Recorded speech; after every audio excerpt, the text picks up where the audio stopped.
What's up, ladies and gentlemen? It's your favorite teacher, Mr. Williams. What's poppin', you guys? All right, so I just wanted to help you guys, wanted to walk you guys through this assignment one more time. This for my folks who maybe might be struggling with it, maybe you're absent or you just weren't able to finish up in time. So I'm gonna walk you guys through this assignment so you can get it done and so you can get an A on this assignment, or at least a three. A three is proficient, meaning that you did well enough, you understood enough. All right. So this assignment is called the Bacterial Broth, and ultimately, it's an assessment to see if you can apply all the knowledge that you've built up over the past couple of weeks about cellular respiration. So remember, cellular respiration, there are two types of cellular respiration. You have aerobic cellular respiration, meaning that it processes using oxygen.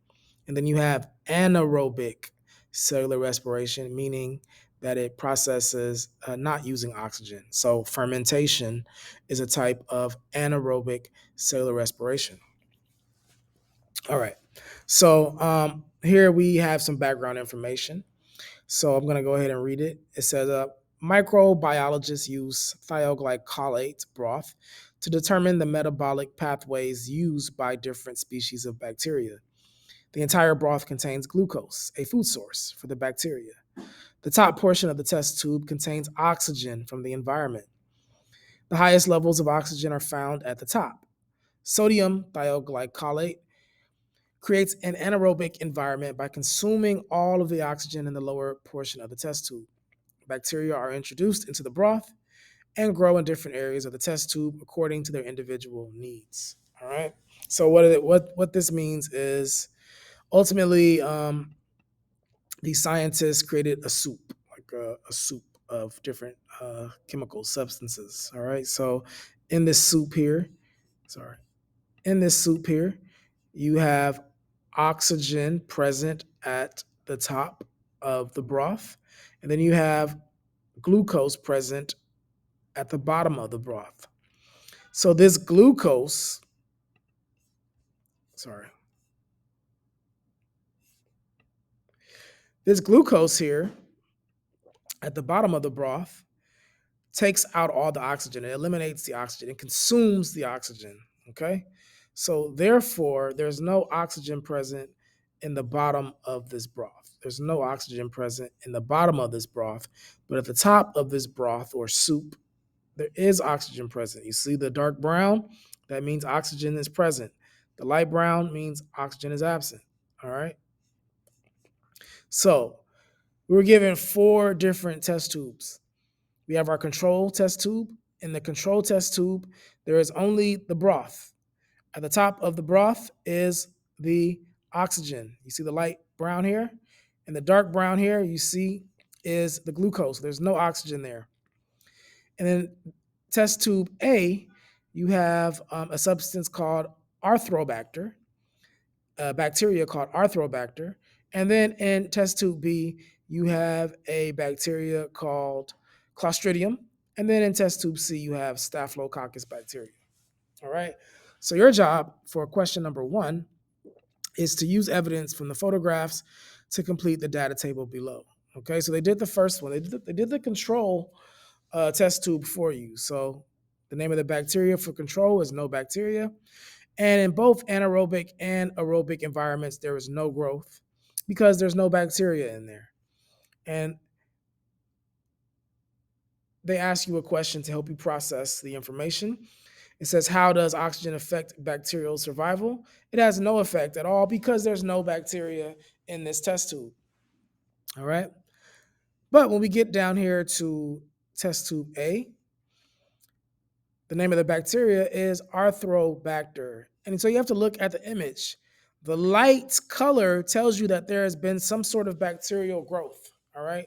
Once again, the light color tells you that there has been a bacterial growth. So you look at test tube A, and I can see this light color here.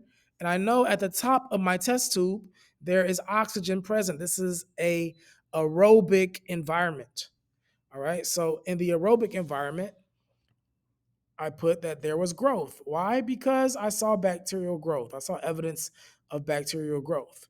while in the anaerobic environment here at the bottom, it's dark. So we know that there is no bacterial growth. Okay. And how does this oxygen affect bacterial survival for test tube A? Well, I can look here and I can say, well, the bacteria grew near the top where there was oxygen.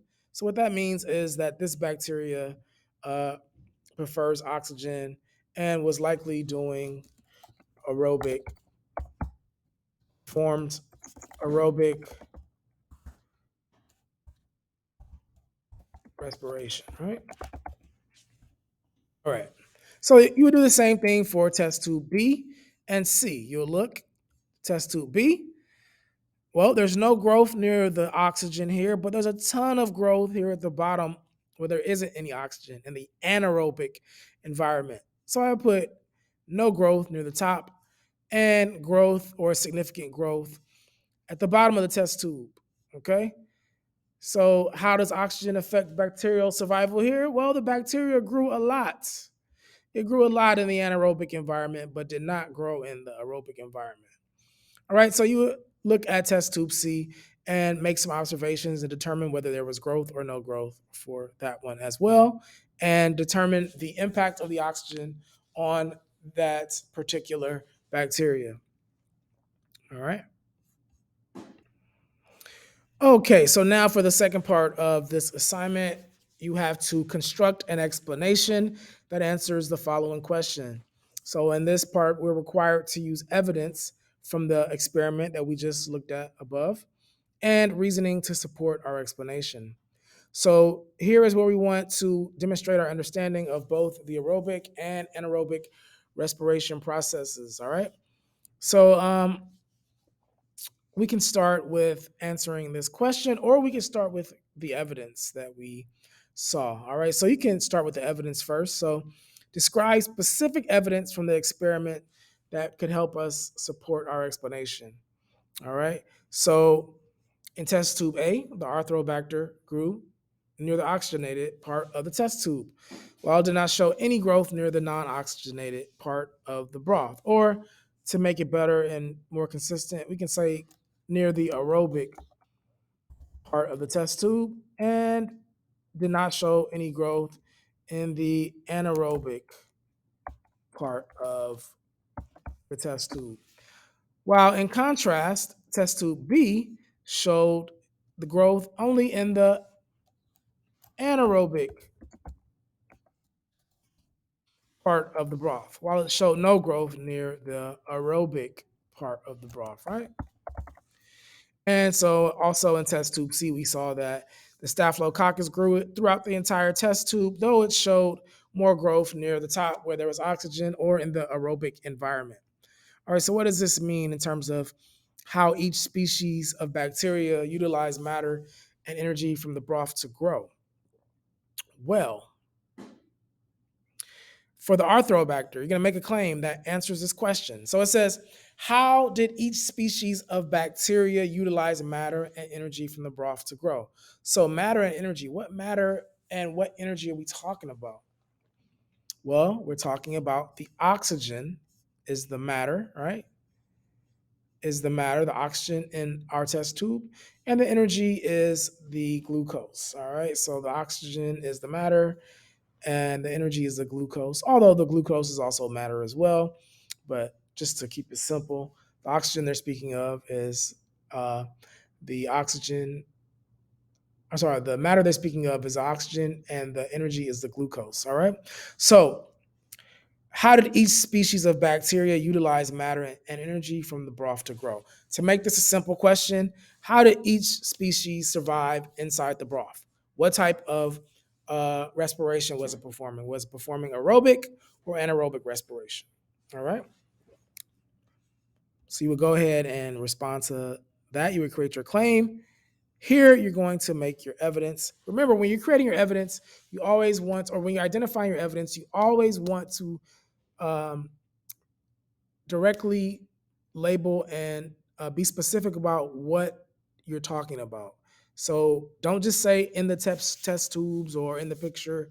You want to talk about test tube A versus test tube B versus test tube C. All right. What's happening in each test tube? Now, in this reasoning portion, now this is sometimes the more difficult part of the assignment for a lot of us. But the reasoning portion is where you want to explain the connection between your evidence and your claim. How is your evidence supporting your claim? And this is where your scientific knowledge comes in. All right. So we've been talking about anaerobic and aerobic cellular respiration. We've been talking about fermentation over the last couple of weeks. So here you want to show your understanding of both aerobic, how cellular respiration with oxygen works, and you want to show your understanding of anaerobic respiration, how respiration without oxygen works. Okay, so you might have to go back to your notes to find ways where you can support your claim and evidence. All right. So that's about it for this assignment. Hopefully, I cleared that up for some of you guys, and this makes it easier for you to work on this assignment if you're working on it at home or in your free time. So if you have any questions, hit me up via message through message, and I'll talk to you guys later. Peace out, y'all.